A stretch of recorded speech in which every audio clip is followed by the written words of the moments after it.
Kindly sit down. Thank you. Senadora Loren, may kandidato na ako ng presidente. 2022. Does it sound nice? President Leandro Leviste. Ang bunganga parang semi-Trump, pati ang kulang na lang yung putang ina.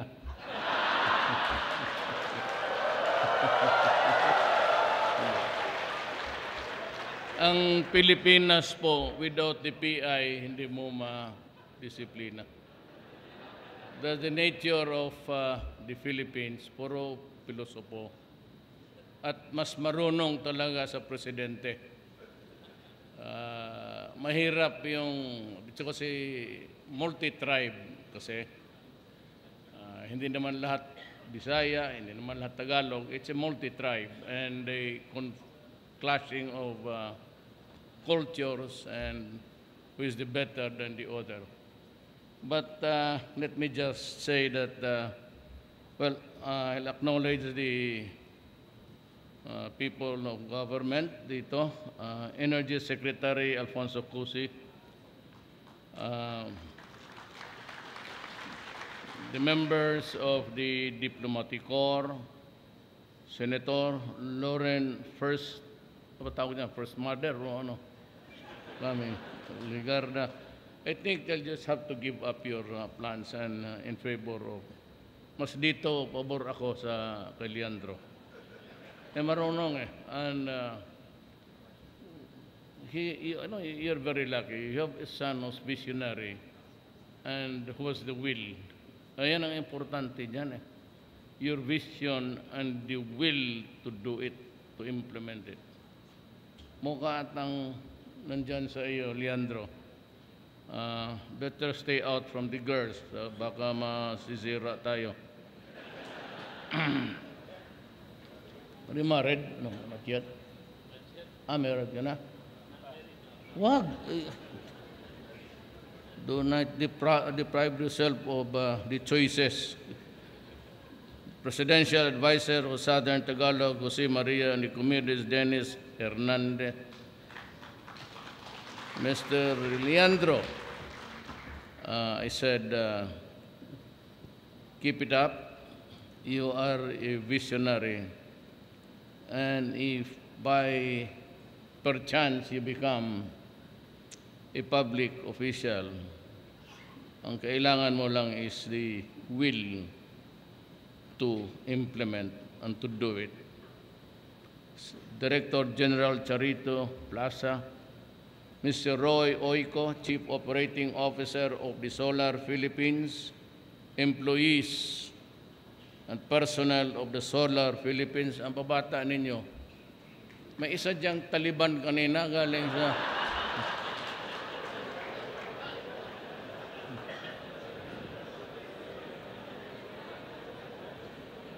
Ang akala ko ang umabot dito ang maoti lang pati ISIS. Dumating na pala. Mga kasama ko sa gobyerno, ang minamahal kong kababayan. I thank Solar Philippines for its efforts to advance the country's solar energy industry. The establishment of the state-of-the-art facility in Santo Tomas, Batangas is timely and relevant as we address the increasing demand for renewable energy. Since developing solar energy projects in the Philippines mostly requires imported materials, it is high time that we begin to establish local solar power factories. Aside from helping us achieve energy sufficiency, this is an exciting time for you to start your venture as we are making substantial gains in our social and economic reforms. I look forward to the realization of your company's goal to be the largest exporter of solar batteries next to China. Your solar products and services are expected to meet the need of solar panels in the Philippines and other countries to increase supply and lower the cost of solar photovoltaics. Rest assured that we in government shall continue to support the development of renewable energy and country. Let me cut my prepared speech. Hindi kasi ako, I'm not sold to the idea of making promises that I cannot keep. And if you were listening or just maybe asking questions at a time, and you'd remember that I would end early in the debates, well, the reason is very simple.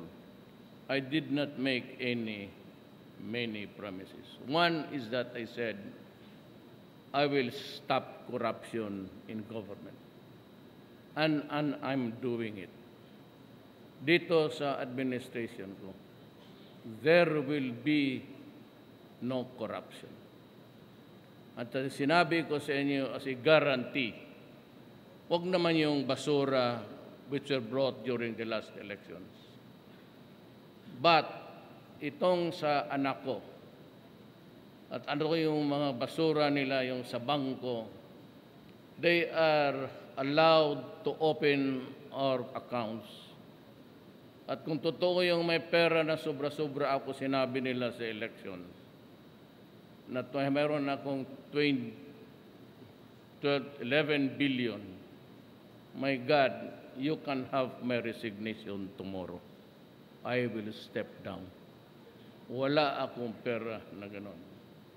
Itong anak ko naman, meron din akong anak na enterprising. At the age of 18 years old, nagtana niya ng isang Moro lady. Ang pangalan, Lovely. This is a nationwide broadcast, so I might just tell you, I am not defending my son. Prove it, it is true, and I will resign. Sabi ko, anyone involved in my family na sa corruption, bababa ako pagka-presidente. No excuses, no apologies. Pero yun, totoo lang. All they have to do is to prove, kasi yung dating, it's a rehash actually of during the last election.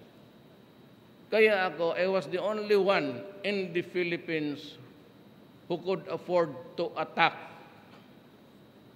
Inquirer and ABS-CBN at binaboy ko talaga sila. Simply wala kayong makuha sa akin. I said, you can go anywhere in the four corners of the world. You can go to AMLAC and the rural banks. Wala kayong makitang pera na ganyan sa akin. I have been 40 years in government, the early years as a prosecutor, then the rest for 23 years as mayor.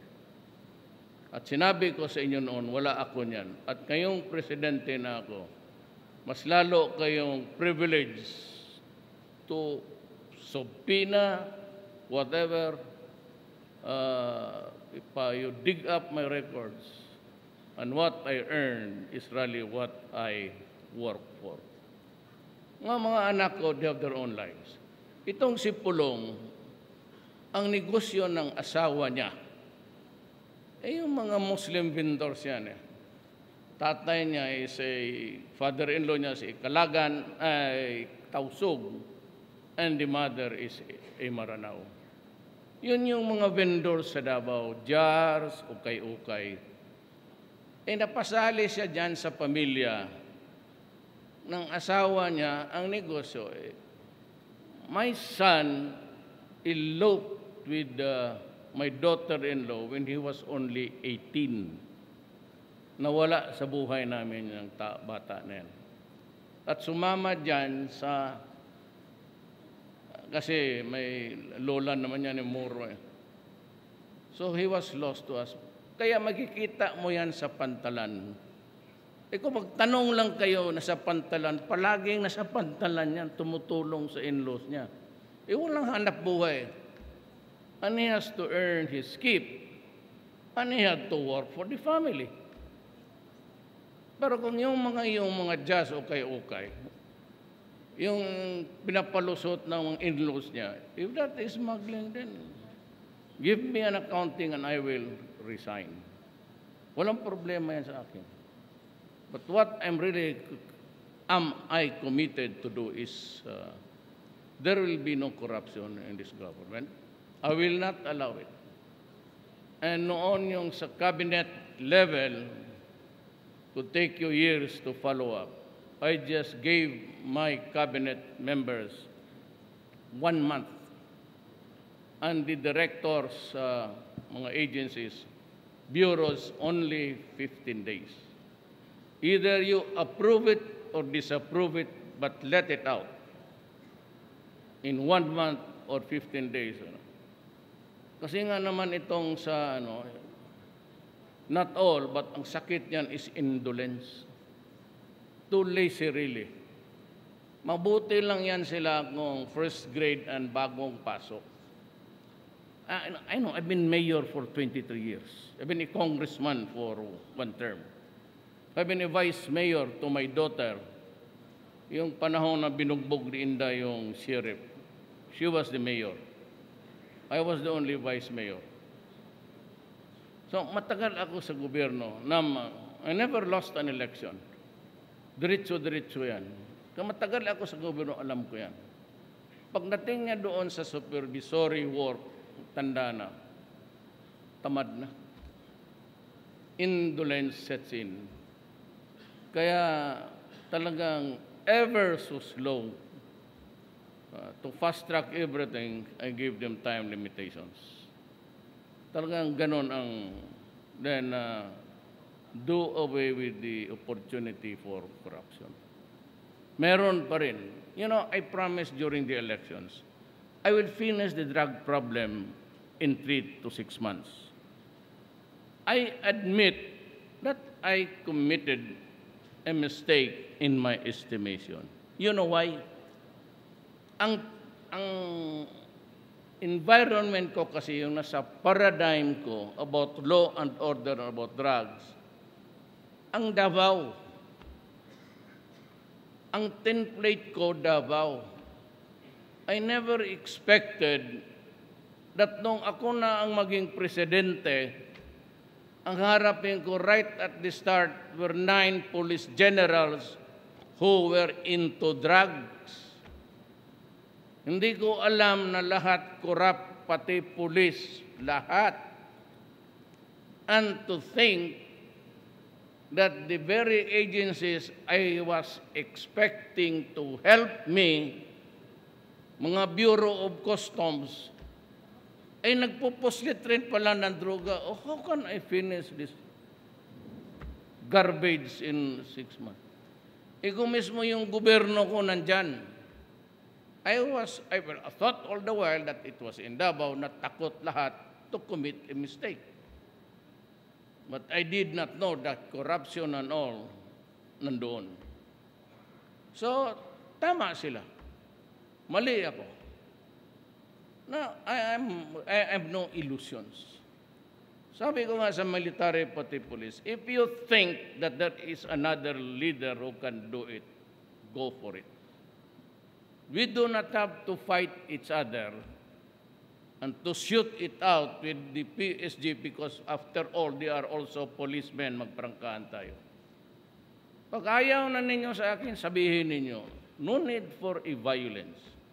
Not because takot akong mamatay, kasi handa na ako niyan. Ayaw ko yung armed forces mo mag-turmoil, tapos magpatayan kayo lang.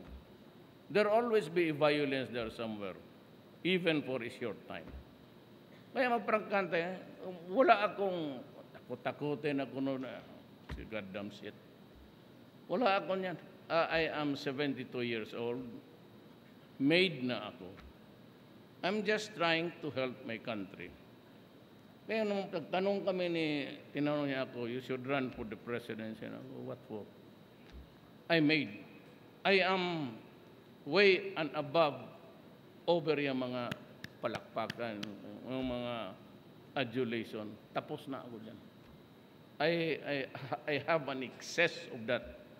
More than enough to last me a lifetime. Wala na ako dyan. Ako basta makatulong lang. Pero I made a strict promises nga. No corruption. I will go after drugs because it is destroying the country. And if I do not get rid of drugs, I will compromise the next generation. Kasi hindi ko alam kung sinong hawak dyan. Well, I would never know who would be the next president for the next 2 to 3 terms. And during my time, it is really malala. And I have that duty to destroy it. My orders to the military and the police was not to go into just 1 or 2 operations, police action, punitive actions. I ordered them to destroy the apparatus of a drug organization. Hindi ko matapos yan kung hindi ko patayin yung nagluluto ng droga and pag-neutralize ko yung distribution. Kasi kung may distributors, wala naman drogang i-distribute, wala rin. O may mga droga, pero wala namang mag-distribute, wala rin. Kung patay ang mga drogista, di wala lahat. Why should I be afraid to neutralize you? My order was to destroy. And if to destroy, the police and the military will kill you.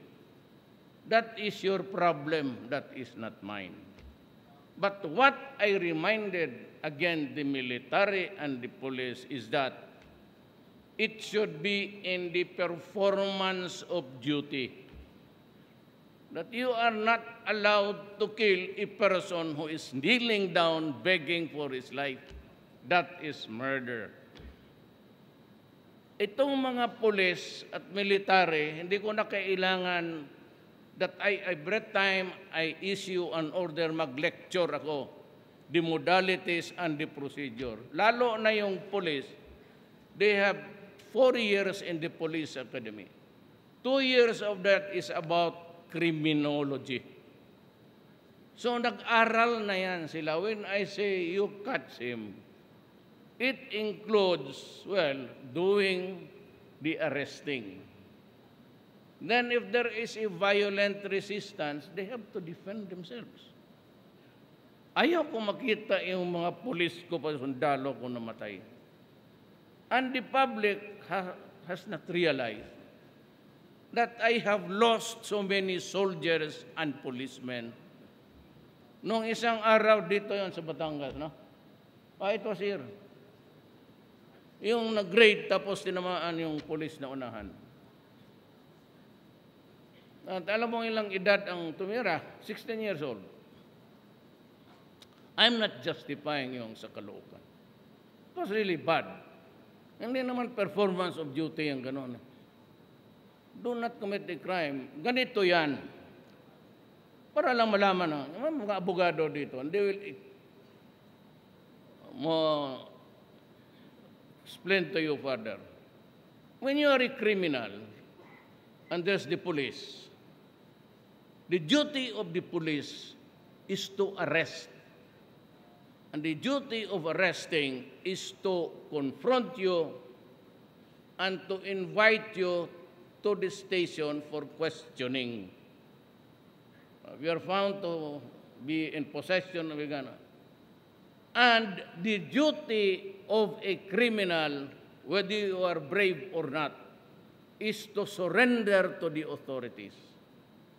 Now, the rule is, if you do not want to be taken into custody and you have a resistance, the police must overcome that resistance para madala ka doon sa istasyon to be investigated. In resisting, lumaban ka, the police is just doing his duty. And he's not supposed to die doing his duty. Kaya pag mag-resist ka, he must overcome the resistance. Then if you have a gun, you will just have to shoot you. Ganon yan. At ito naman ang nangyayari sa kano. Pagka ang pulis may inkwentro, he fires his M16, naka-auto, brrrt, tinamaan yung kriminal at tumama siya ng 10 na inosenteng tao. The policeman is not liable for the death of the criminal and all others. They are consequences of doing illegal act of arresting a criminal.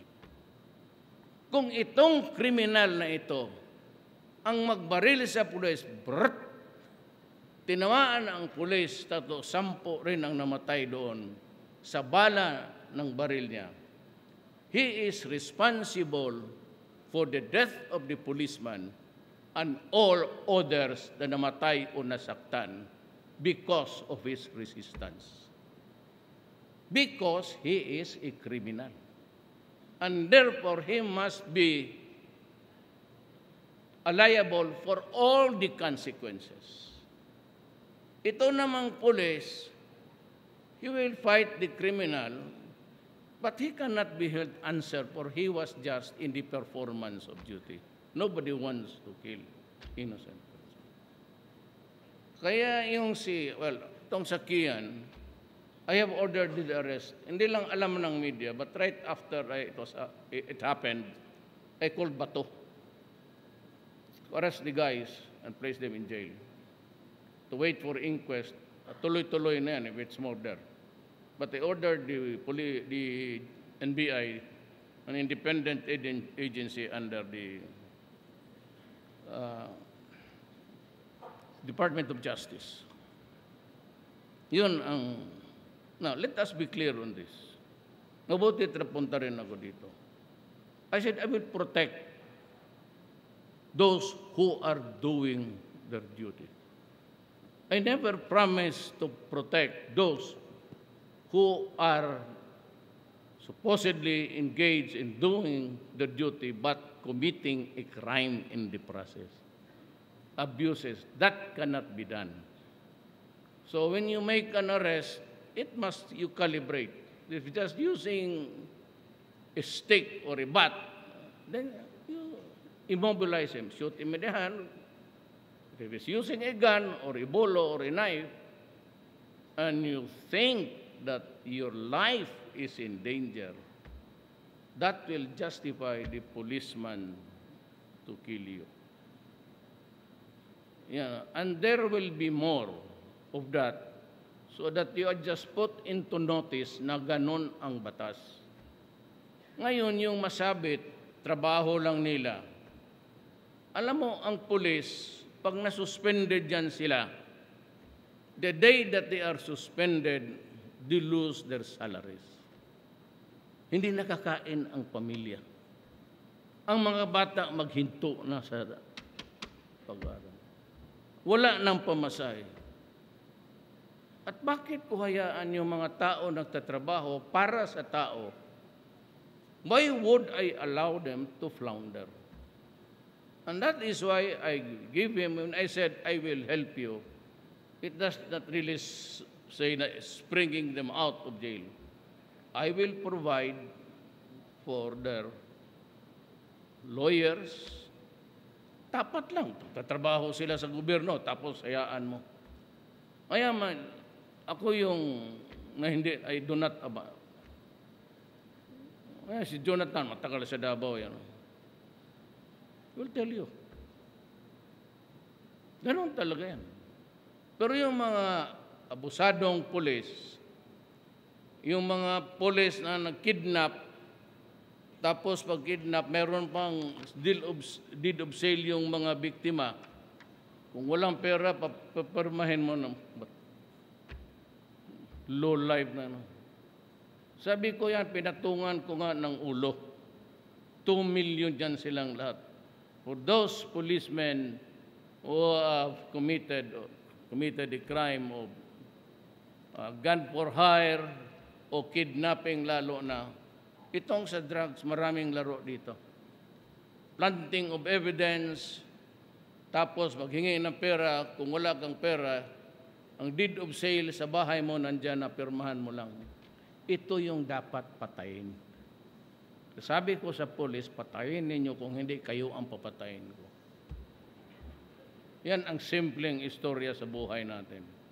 Now, you want me to change? No. You want, I'll be destroyed? Yes. I'll be impeached? Correct. I am not. I can be impeached. Gusto mo, barilin mo ako. But I will not change my policy. There will be war against drugs because I have to protect. That's my oath to buhit. The mass of population, ang mga walang tao marami, I have that sworn duty to defend the people and protect the republic. Wala ako. Bakit papayagan ko? Sinasabi ko sa inyo, ang Shabu nagkalat. How did Maute finance their terrorism? We have examined all transactions sa remittances ng kukunti lang. Ang marami doon yung sinoblesa, yung babae na pulis.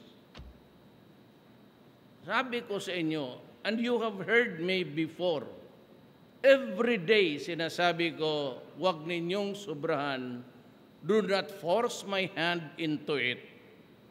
Do not force me to declare martial law. Kasi pag inabot ng panahon yan, I will really declare martial law. And I was referring to Marawi at that time because there was already a build-up. Alam na ng pulis pati military at sinabi na sa akin.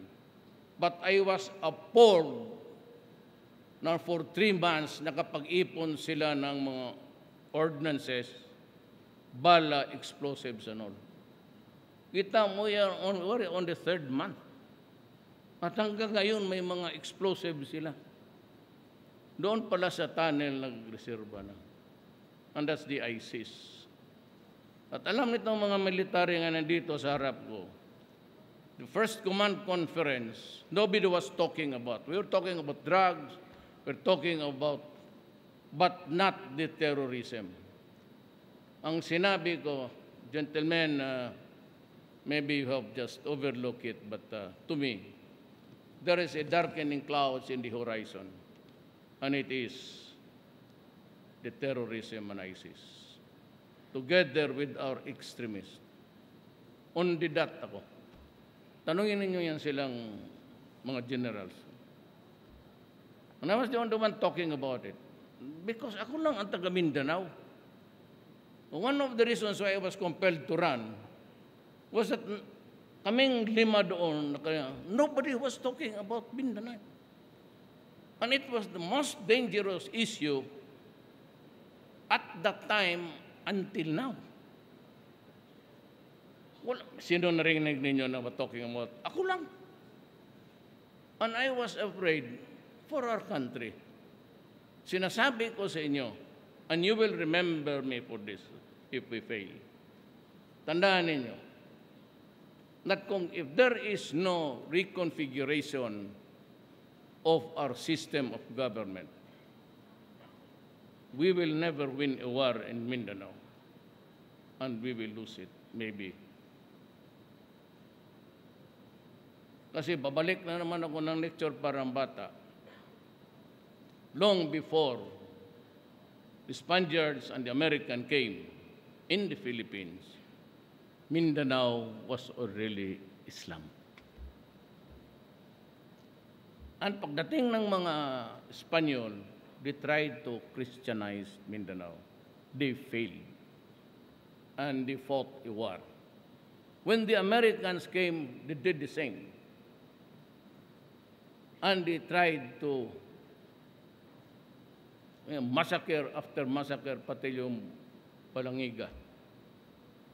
They failed.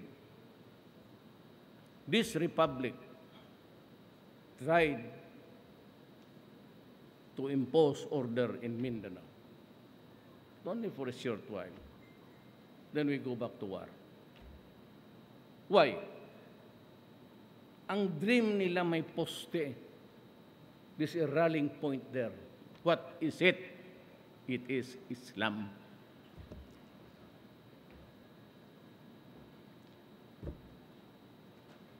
Pero the bulk of yung sa Shabu sa Visayas came from Mindanao. Kaya mas marami akong army na matay dahil when you breach a place, pag inatake mo o ano mo yung mga planta doon, hindi kaya ng pulis, mamamatay talaga yan. You need an army or the Marines to go first inside. And that is why drug-related deaths of the AFP, pati PNP, mas maraming ako sundalong patay kasi nauuna sila pagpasok, ang kaharap nila mabasuka pati M60. Nakita mo, there is a rebellion. Look at the arms. Nakita. And sinasabi ko, Senator Loren, na we are already in narco-politic state. Ang ating almost mga tigaluto ng droga o tigapasa or protectors, yung mga karamihan, ang mga kapitan. Kaya hindi ako, this is a policy statement now. That is why I objected to an election. Kasi pag nag-election tayo, ang manalo yung suportado ng drug money. Hayaan mo muna yan sila dyan. At hanapan natin ng paraan na para patayin o ano, para nga pag, talaga, ay harap-harapan, takinak yung mga kapitan, let's say kayo. Yayariin ko talaga kayo. Yayariin ko talaga, maniwala ka. Kita mo, Osamis, how many decades it was under the Parahinogs na who were running the show?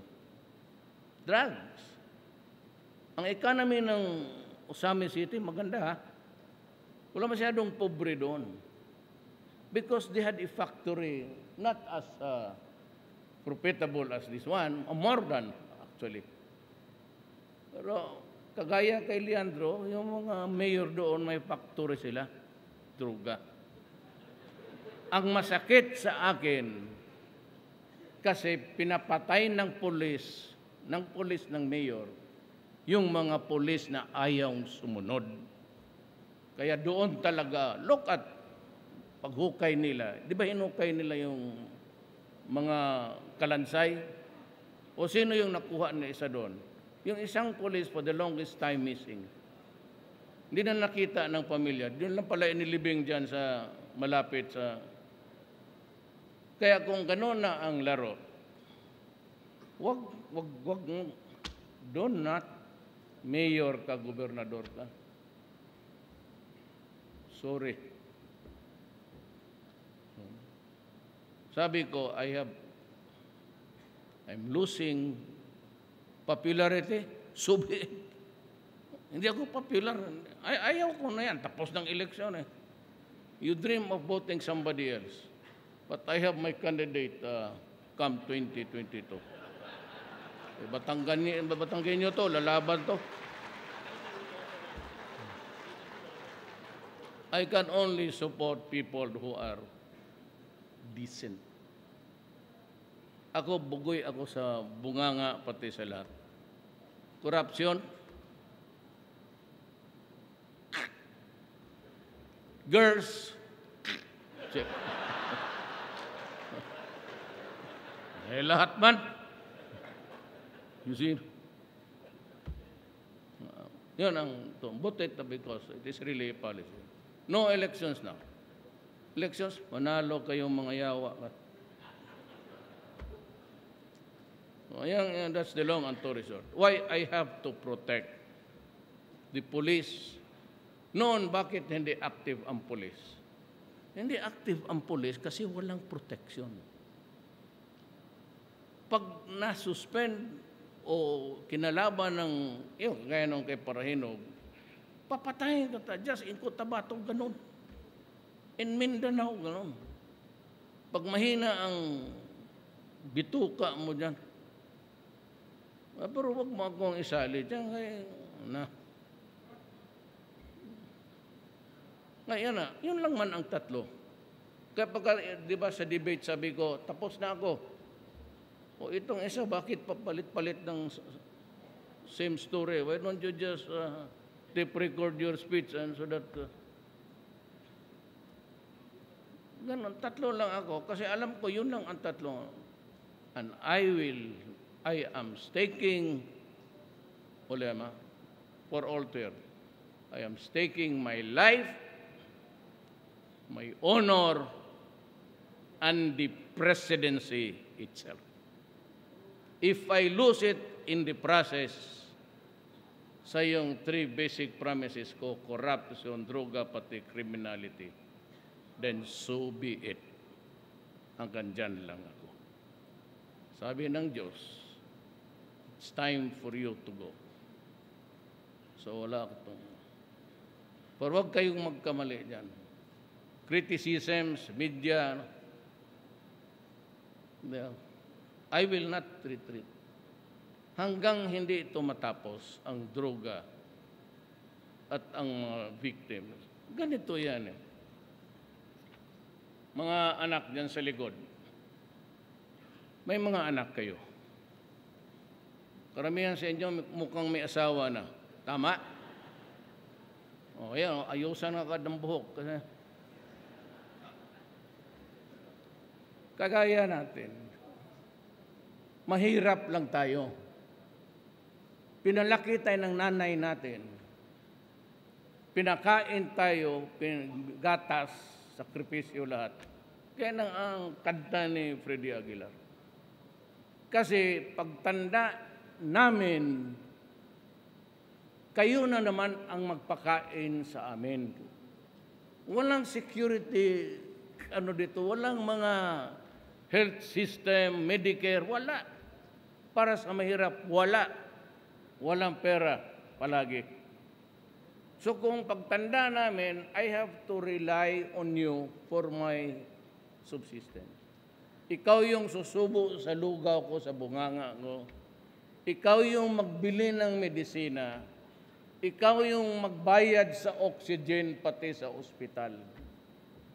Kung puro gago na kayo, tatamaan kayo ng droga ng baba sa Pilipinas, who will take care of me? Kung pareho basag na kayo, at about 30%. Kagaya ng sabi ng OFW, tama yun. Kung disgrasya lang yun o kalukuhan ng pulis, wala na tayong magawa, tapos na yun. Pero yung OFW, nandoon sila sa ibang bansa. The father is maybe in Qatar, the other one is in Bahrain. They endure loneliness. Yung iba, inaabuso pa. Tapos pagbalik nila dito, ang makita lang nila, ang anak nilang, alam mo pag ang pamilya nawalaan ng tatay, pati nanay o anak, it is dysfunctional. It can no longer function as a family. There will always be dysfunctional.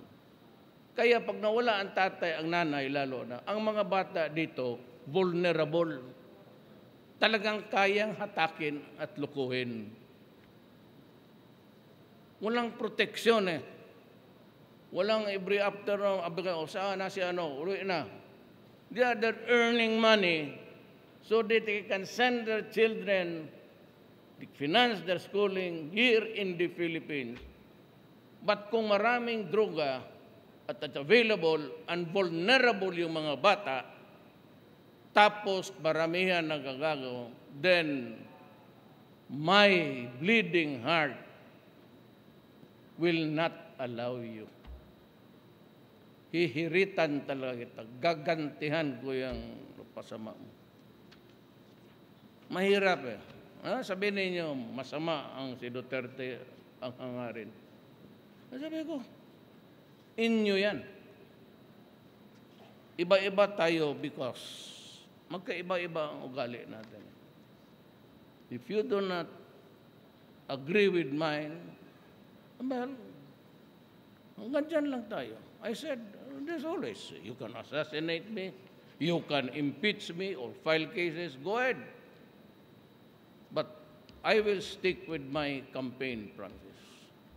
And I repeat, I will not allow corruption. Pati sa gobyerno, talagang hihiritan kita. I will not condone corruption. Drugs, criminality, because it destroys nation.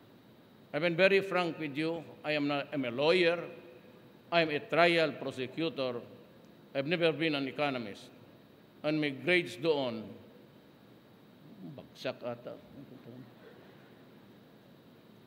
But I told you, I can get most of the good, a lot of them, most of the cabinet members are either my childhood friends, who was the valedictorian since kindergarten kami, Dominguez. Then I have Tugade, your transportation. He was my classmate sa law school sa San Beda. He was our valedictorian. Si Salalima. He's also a graduate of my alma mater natin. Si cum laude. Ako lang ang, do you know that long before, Senator Lolan, do you know, long before yung K-12, nauna na ako. Kaya may reklamo ko yung K-12, K-12. I was also, initially I had my misgivings about the stretching of the years of education of a child. I was lectured upon by Briones and the rest. Now, sabi ko, I was educated, maybe enlightened more of the, and so I agreed that it is good. Pero kung kayo nagrereklamo yung K-12 na yan, nauna ako dyan, ma'am. Yung mga bata, I was the original K-12. I finished high school in 7 years. So, 4 years lang naman noong high school. 7 years was just to familiarize myself with the benefits of K-12. Maraming salamat.